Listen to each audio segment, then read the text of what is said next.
शरणं शरणं गच्छामि।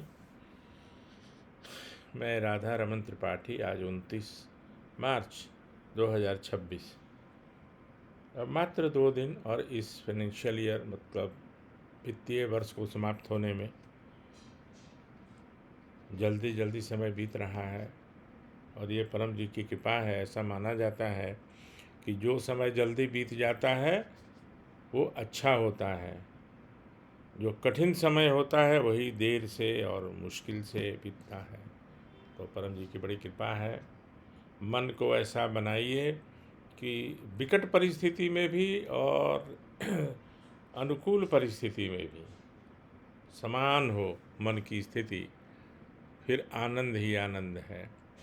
बाकी तो परम जी सब केयर ले ही रहे हैं। तो सबसे पहले 3 परम नाम, फिर आगे चर्चा।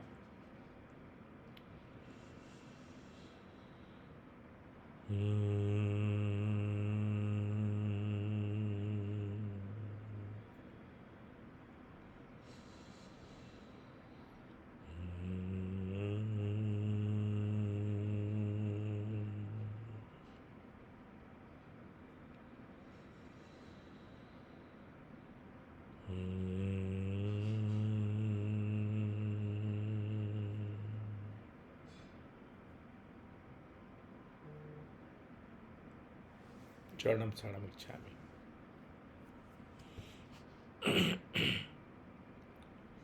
देखने में ऐसा लगता है कि ये तो श्वास की क्रिया है और ये तो मैं करते ही रहता हूँ या कोई भी करते ही रहता है, लेकिन ये उससे अलग और भिन्न है, डिफरेंट है। और इसमें परम जी की अदृश्य अलौकिक शक्तियाँ, इनविजिबल सुपर नेचुरल पावर इस श्वास में जो हम लेते हैं और छोड़ते हैं, जब आप परम नाद करते हैं। अन्यथा जो नहीं करते वो श्वास ले रहे हैं और श्वास छोड़ रहे हैं, उनकी मर्जी। तो परम जी को स्मरण करके मन में और परम नाद करिए, फिर उसका आनंद देखिए। मन प्रसन्न रहेगा, मन विकटतम परिस्थिति में भी अनुकूल रहेगा, अत्यधिक प्रसन्न रहेगा वर्तमान से। तो कुछ कुछ लोगों का प्रश्न भी होते रहता है, आते रहता है। कल जैसे एक भगवान जी वाला था। मैं भगवान जी का विरोधी नहीं हूँ, लेकिन परम जी भगवान नहीं हैं। सबसे पहले उन्होंने यही कहा कि मैं गुरु नहीं हूँ, मैं भगवान नहीं हूँ। गुरु की एक सीमा होती है। बहुत अच्छा उदाहरण भी उन्होंने दिया था कि सब करेगा, सब करते करते एक ऐसी अवस्था आती है, वहाँ पर गुरु आपको डिसाइड करने के लिए बोलते हैं कि आप अब डिसाइड करिए कि आपको क्या करना है, कौन सा रास्ता चुनना है। वहाँ पे 2 रास्ते मिलेंगे, श्रेयस का और प्रेयस का। श्रेयस मतलब हाईएस्ट पाथ, रास्ता अध्यात्म का। और प्रेयस जो सांसारिक है, तो आपको चुनना है, मुझे चुनना है। तो गुरु की एक सीमा होती है। तो परम जी तो पूरे ब्रह्मांड के मालिक हैं और रहे हैं, तो वो गुरु नहीं हो सकते। इसलिए सबसे पहले उन्होंने यही कहा था, मैं गुरु नहीं हूँ, मैं भगवान नहीं हूँ। और एक जगह जब परम जी गए तो परम जी तो दवा भी खाते थे। परम जी आँख भी, वो आँख तो मूंदेंगे, खोलेंगे। तो वहाँ के कुछ औरतें जो थी, जहाँ उनको ले जाया गया था, कोई ले गया होगा, तो उन्होंने कहा अरे ये तो ये करते हैं, ब्लिंक करते हैं, मैंने वो तो परम जी बोले कि तो कि इसका मतलब ये हुआ कि उन लोग को पत्थरा की मूर्ति बोलते थे परम जी। क्या चाहिए? पत्थरा की मूर्ति। क्योंकि जो जन्म लिया है, जो शरीर के रूप में है, तो वो तो सब करेगा ना। उसको तो बाथरूम भी जाना है, शौच के लिए भी जाना है, भोजन भी करेगा, पानी भी पिएगा, दवा भी खाएगा, तो वो तो करना पड़ेगा। तो ये अब जो पत्थर की मूर्ति है, वो तो एक जगह एक बार बन गई तो बन गई, वो जैसे है वैसे है। तो ये थोड़ा अज्ञानता और नादानी या नहीं समझ के कारण उनको अगर समझा दिया जाता है तो काफ़ी लोग समझ भी जाते हैं। और कुछ लोग तो है ना, वो है ना एक चौपाई परम जी याद करवाते थे, ऐसे है तो तुलसीदास जी का कि फूल ही फरहि न बेत, यद्यपि सुधा बरसहि जलद, मूरख हृदय न चेत, जिमि गुरु मिलहि बिरंचि समा। हो सकता है ऊपर नीचे मैं कर दिया हूँगा, क्योंकि इधर बहुत दिनों से मैं कुछ पढ़ा नहीं हूँ ये सब, लेकिन याद है। तो इसका भावार्थ यही है कि एक बेंत होता है नदी में, आप ध्यान दीजिएगा गाँव की नदी में या और भी जिसमें पानी कम होता है, तो किनारे में एक पतला पतला वो बेंत उसको बोलते हैं, वो हिलते डुलते रहता है वैसे। तो उसमें फूल ही फर ही न बेत, अगर वर्षा ऋतु में अमृत भी बरसे, माने वर्षा जलद है, उसमें अगर ये अमृत भी बरसेगा तो भी उसमें फूल नहीं फर ही न बेत, यानी उसमें न फूल लगेगा न फल लगेगा। उसी प्रकार से मूर्ख का हृदय, आप मूर्ख जो है उसको मूर्ख ही बनने रहना है। आप कितना भी समझाएंगे तो मूर्ख हृदय न चेत, जिमि गुरु मिलहि बिरंची सम। बिरंची यानी ब्रह्मा, ब्रह्मा विष्णु महेश के जो ब्रह्मा है ना, उनके ब्रह्मा भी गुरु मिल जाएंगे तो उनकी हृदय में चेतना नहीं आएगी, मैंने वो समझ नहीं पाएंगे और समझना नहीं चाहेंगे। समझते हुए भी वो अनजान गलती करेंगे, अनजान बने रहेंगे, है ना। तो तुलसीदास जी ने कुछ सोच के ही लिखा होगा कोई प्रसंग में, तो परम जी तो ये सब बताते रहते थे, समझाते रहते थे। और मुख्य पृथ्वीबाई, उसके बाद थोड़ी और चर्चा करूँगा सूरज के बारे में, शिव स्वर्गोदय के बारे में।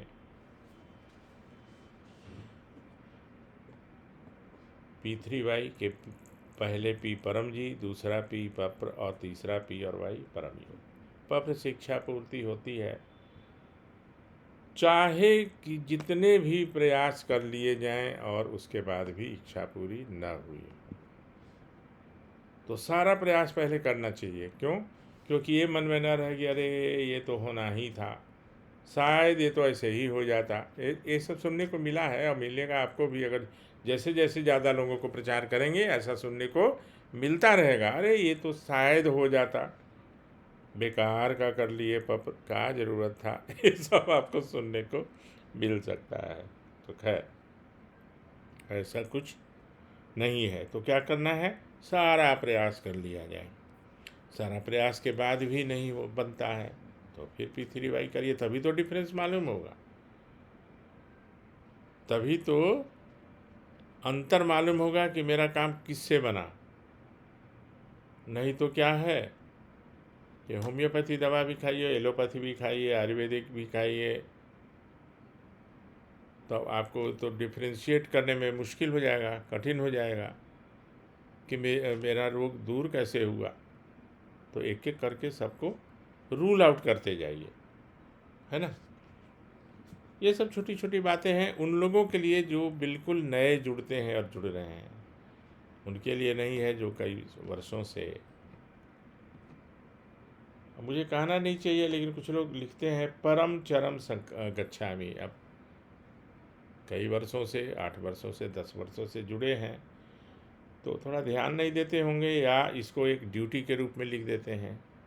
परमम शरणम गच्छामि तो लिखना है, क्या है उसमें, हंसम शरणम गच्छामि। एनीवेज, मैं एक कोई मास्टर टीचर के रूप में नहीं, लेकिन हाँ अगर गलत लिखेंगे या गलत बोलेंगे तो काम तो नहीं बनेगा।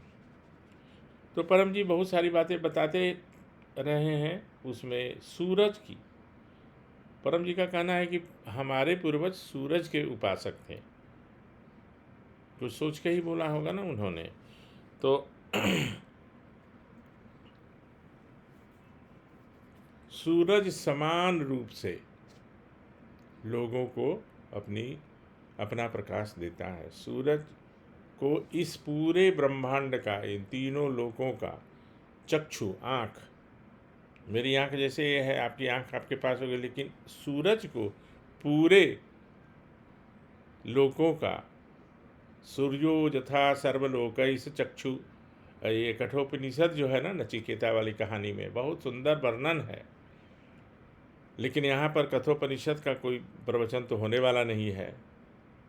कभी अलग से होगा तो कठोपनिषद और गीता पर मैंने बहुत अध्ययन किया है, तो नचिकेता की कहानी बच्चों को सुनाने लायक और पढ़ाने लायक है। वो चरित्र निर्माण के लिए, बहुत कैरेक्टर बिल्डिंग के लिए बहुत ही बढ़िया है।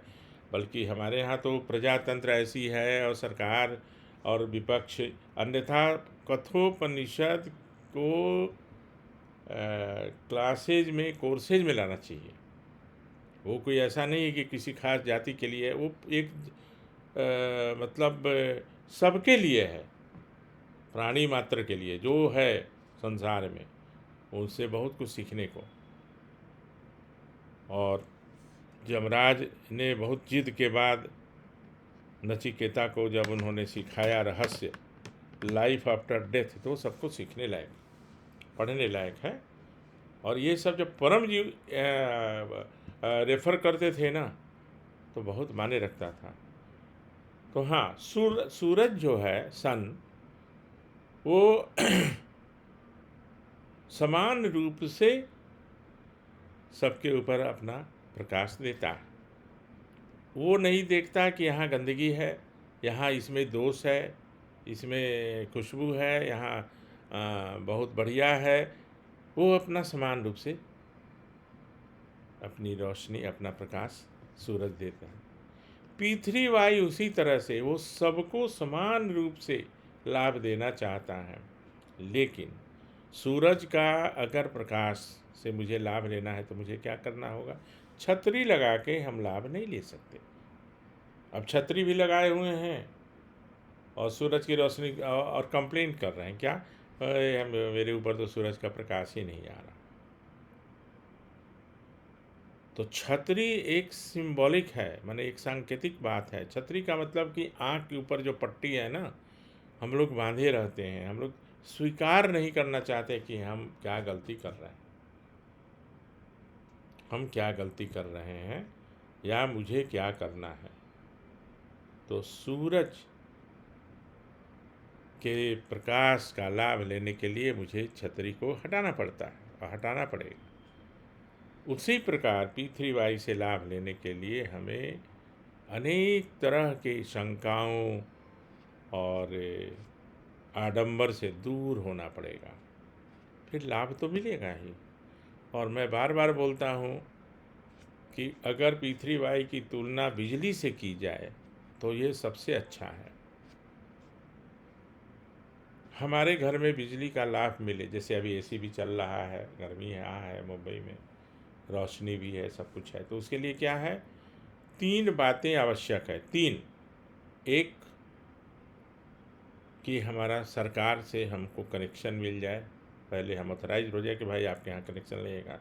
अब कनेक्शन लग गया तो जो इंस्टॉलेशन है ना, फ्यूज़ इज़ वेरी इंपॉर्टेंट। सब कुछ है, फ्यूज उड़ गया तो रोशनी नहीं होगी। और तीसरा, हमारे जो उपकरण हैं वो सब सही हो, जैसे बल्ब फ्यूज़ नहीं हो, एसी का सब वो इंस्ट्रूमेंट उसका ठीक हो, तो उसका लाभ मिलता है। पृथ्वी वायु में क्या है? ठीक उसी प्रकार। तो उसके लिए कनेक्शन के लिए आपको कहीं अप्लाई भी नहीं करना। परम जी ने क्या किया? 8 वाक्य बोलो, तुम्हारा सीधा संपर्क हो जाएगा हमारी विद्या से, हमारी उन अदृश्य अलौकिक शक्तियों से। कौन सा? तो परमं शरणं गच्छामि, हंसं शरणं गच्छामि, अद्वैतं शरणं गच्छामि, आनंदम शरणं गच्छामि, चरणं शरणं गच्छामि। हे परम जी, मुझ पर कृपा करो। सिर झुकाकर परम जी को नमस्कार करता हूँ। नमस्कार भी कर लीजिए, चलेगा। हाथ जोड़ने का मौका नहीं है, अवसर नहीं है तो चलेगा, कोई बात नहीं। मन में भी नमस्कार कर लीजिए तो चलेगा। तो जैसे भी कोई व्यक्ति 8 वाक्य बोलता है तो उसका संपर्क सीधे हो जाता है। इसके लिए कोई एप्लीकेशन देना नहीं, पैसे जमा करना नहीं, कुछ नहीं, वो आपको मिल जाएगा, मैंने कनेक्शन आपको मिल गया।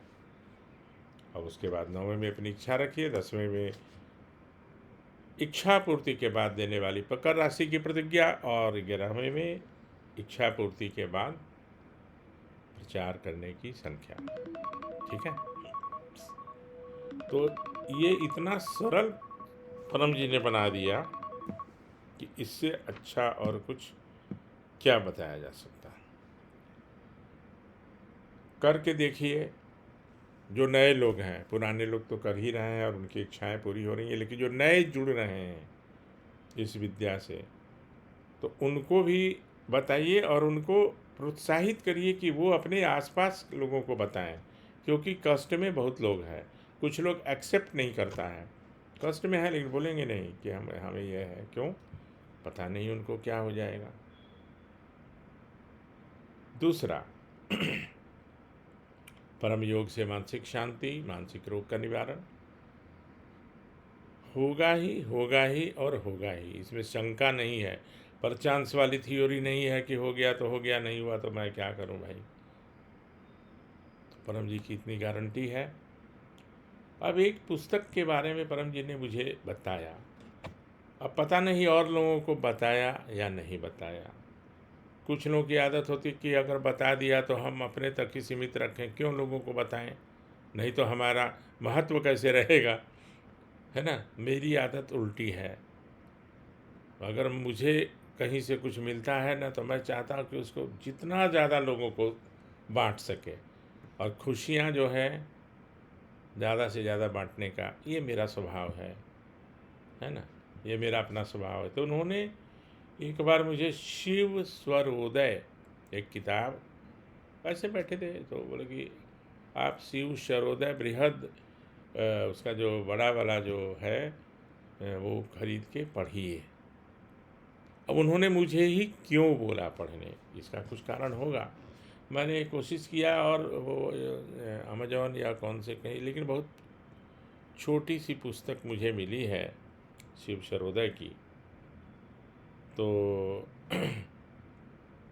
आप लोगों को भी मैं बोलता हूँ, ये शिव स्वरोदय, शिव माने भगवान शिव का, स्वरोदय पुस्तक का नाम है शिव स्वरोदय। ये किताब कोई कहानी नहीं है, ये शिव और पार्वती का संवाद है, डायलॉग है। मतलब पार्वती को उन्होंने नाद के बारे में, स्वर विज्ञान जो है ना, उसके बारे में पार्वती को उन्होंने बताया है। तो पार्वती प्रश्न करती थी और शिव उनको बताते थे। तो वो उस पुस्तक में है, उसका हिंदी अनुवाद भी है।